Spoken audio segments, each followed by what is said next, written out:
What's up, everybody? Welcome back to another episode on Keeping It Real with Credit. Now, the big question is, are you a recent high school graduate or a current college student? Well, listen up because this video is just for you.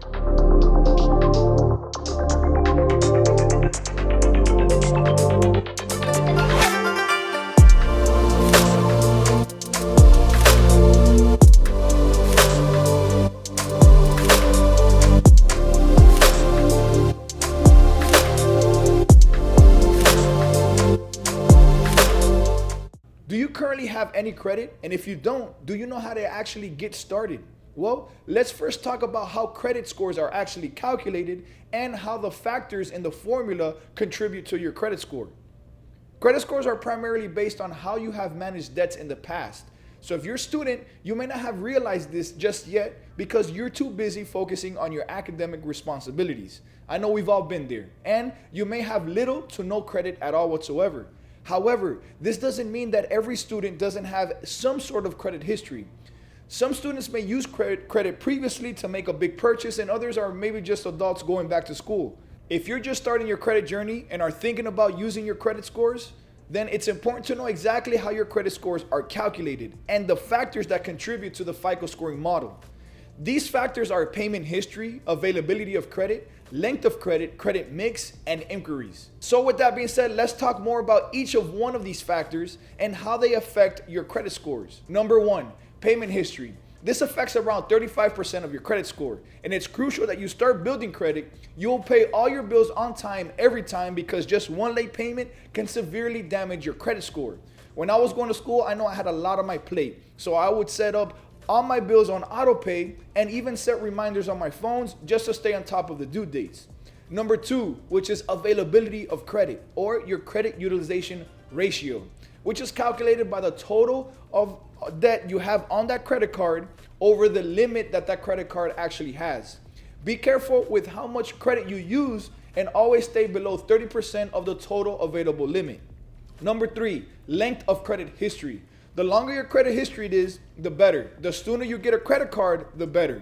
Or you can always ask a friend or a relative to add you as an authorized user to their credit cards. For example, if one of your friends or relatives add you to one of their credit cards and that credit card has 10 years of on-time payment history, a credit limit of $10,000, it'll look as if you had that card for the same amount of time with the same amount of limit.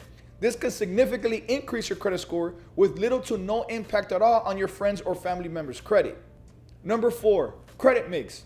This is hard for a lot of people because credit reports should have a mix of accounts, such as installment loans, credit cards, auto loans, mortgages, and more.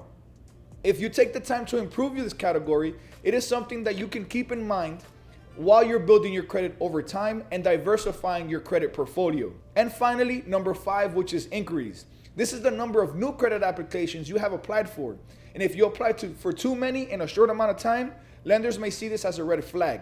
So limit to how many times you apply for credit. However, after 2 years, inquiries will automatically fall off your credit report. It's also important to know that FICO scores range from 300 to 850, and a score of at least 700 is considered good. So if you're a student, why would you want a good credit score, you ask? Well, the answer is simple.